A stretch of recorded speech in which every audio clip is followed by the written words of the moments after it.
We got some news to get into today, boys, and yes, it's a big week for gearing out, specifically a lot of things changing, some hot fixes coming in, some things still broken, so a big week overall. We got the Race to World First continuing on as well, so we'll get into that and a bunch of other things. So without further ado, let's go ahead and get into it.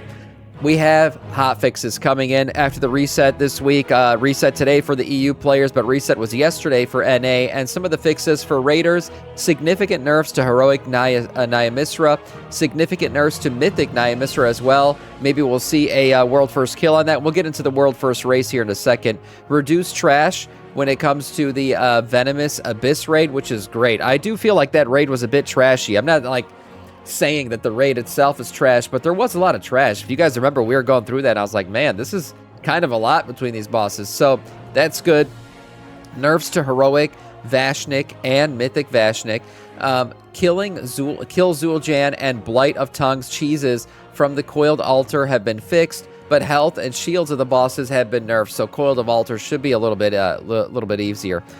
Tether skip for Sasing Soaks no longer works on Heroic Ulatek. This boss is likely harder for Mythic Plusers, I should say. We have removed some trash from the Altar of Fangs, Den of Nalorok, and Ruby Life Pools. Tuning across most dungeons includes Blinding Veil, King's Rest, and Ruby Life Pools. We went through those tuning. Basically, a lot of nerfs to shields, casts, and abilities, so this should be a little bit easier for a lot of people. And then bug fixes across many dungeons, including Void Scar Arena and King's Rest. And then for everyday players, the Prey affix for the Hunt and Ambush no longer summon venom-bloated pythons. Mislaid Curiosities fixed and grant experience gain, and the bug not allowing players to see the campaign skip has been fixed. Now, there's other bugs that are still an issue that we're going to talk about here in a second, but let's get into this one. The Race to World First, boys. It is officially underway. We know that has been kicked off since last reset. And where do the guilds currently stand? Well, Team Liquid is currently 5 of 8 Mythic. They are in the lead. About 43% left on the 6th boss here. So they are currently pushing for that lead and pushing for another win and Race to World First. Team Method is right behind them at 5 of 8 right now.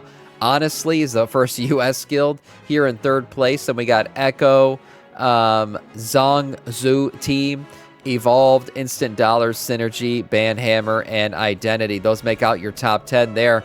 4 of 8 up to 5 of 8. So only one boss separating all the top 10 guilds right now. So it's a close one. We'll see where this one goes. I'll continue to keep you updated on this. By the way, like looking at the kills and everything, let's see if we can see group comps here, which we can't. But yeah, Twin Fangs and all that. So interesting stuff. Officers. Nope, I wanted to see the comp for that, but that's not going to be anything worthy. Okay. Moving on to other news, we have some really cool stuff dropping this week, and actually an interesting week two to this season here as we kick it off. First of all, you have the campaign finishing out. So if you don't know, yes, there's still another chapter to this campaign. You can officially finish it out if you've cleared the raid. If you haven't cleared the raid, there's a way to do it that I'll talk about here in a second. But first of all, Chapter 6 begins with the Echoes of the Darkwell, with Lorthamar Theron in Silvermoon City. Once you do it, you will actually get yourself the Dawn's Radiance Transmog. That's right, this really badass looking sword. So if you want this sword, you can get it. You also get the Twilight Vizier, which is another housing decor item. This quest will take you through Silvermoon and Zulaman. Upon completion of the entire chain, players will be awarded with the Curse of Ulatek achievement, and the Ulatek Uncoiled achievement as well. So the Curse of Ulatek achievement and the Uncoiled achievement, as well as I mentioned before, the Dawn's Radiance Transmog and the Twilight Vizier. So there you go. If you want to get those, finish out the story campaign. If you haven't cleared out the raid yet, on any difficulty, the good thing is story mode is now available as a reset as well. Story mode won't drop anything for you. It really is simply for this quest. So if you want to go through, see the raid itself, be able to complete the quest, you can now do that under story mode, which is really just a single player version of the raid. You go through that shit and get it done. Moving on to something else, the Northrend Cup is back. I didn't know we were going to still get these Dragonflight races here, but yes, another Sky-Riding Cup event. The Northrend Cup has returned.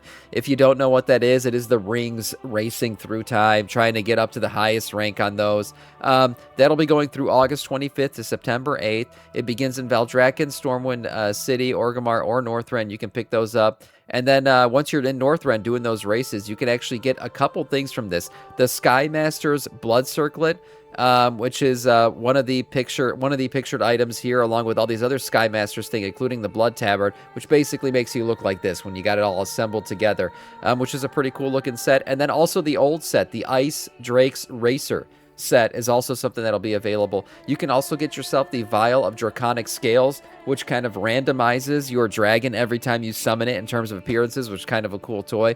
So if you want any of this stuff, you can go ahead and do these races, finishing at top gold, and every single race will give you an achievement as well, so that's something you could still get, and then gathering up the currencies and buying all this shit from the vendors if you actually want to do it. But yes, the Sky Riding event has returned.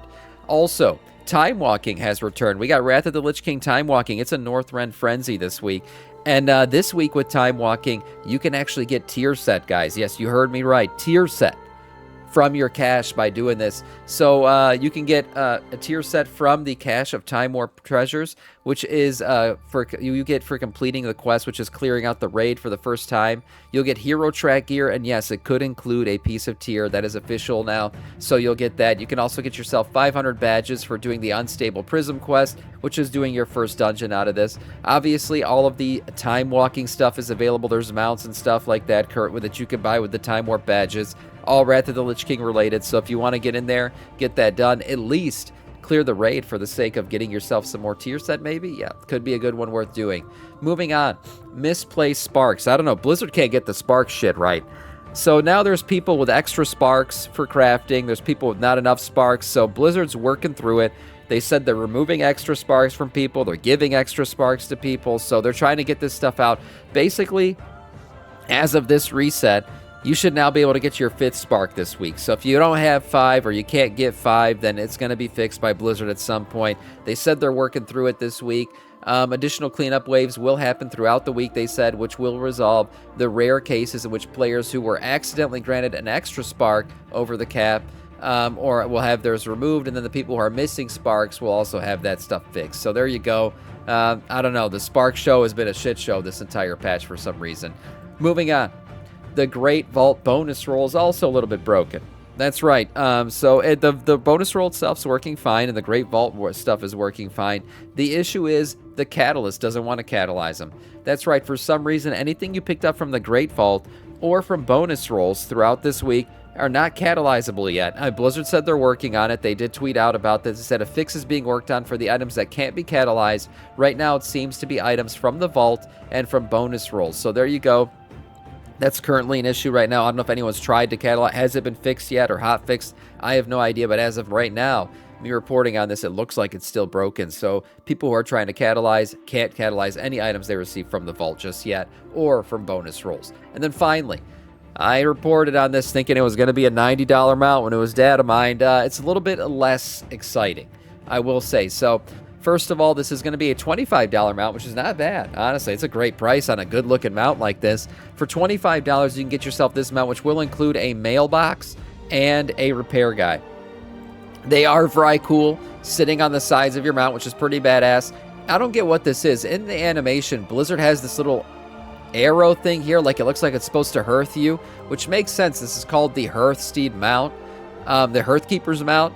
But if you look at it, there's no indication that that's what it does. I don't know. I'm looking right here in the store itself.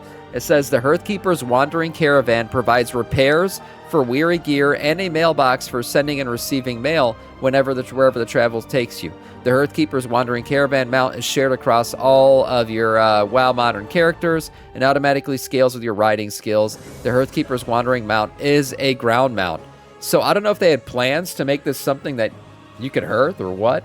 Probably takes you home. That's what I thought, but there's no indication of that in this text whatsoever. There's just this little animation here. So I don't know what that is. I don't know if it's a drop plan. I have no idea. Maybe it was something that they were trying to get right that's broken, so they decided not even to talk about it. I have no idea. But honestly, for $25, it's a pretty good-looking mount. I will say this is a good-looking $25 mount. It's got a lot of animation to it, the little hut on the top, little dangly bits and everything else. So yeah, cool-looking mount, and hey, 2 Vrykul on the side. By the way, a lot of Last Titan vibes coming from this mount for sure, with all the Northrend stuff happening right now. This Vrykul inspired mount, so that's pretty cool. Nice looking mount, again, $25. There's also some other stuff on the store for the low price of $40. you can get yourself this entire ensemble of different colorways of this flowery set. Yes, a world of Flowercraft continues here. We got all these different flowery sets. You can get all the colors for 40 bucks, or you can pick a color for $20. Purchase it off the WoW store. Right now, I tried to get it this morning. No, I'm just kidding. I wouldn't buy this, but the offer isn't available. I don't know what the fuck this is. The store's a little bit broken, so you can't get in there and buy it right now, but this will be linked in the video down below if you want to actually try to go get it yourself, but it is not available as of right now. Other than that, not much going on. It is a good week to gear out, honestly, a good week to do stuff with all these events going on and everything else. And the Race to World First, we'll keep you updated on that as it continues to pan out. But for today, that is all in terms of news.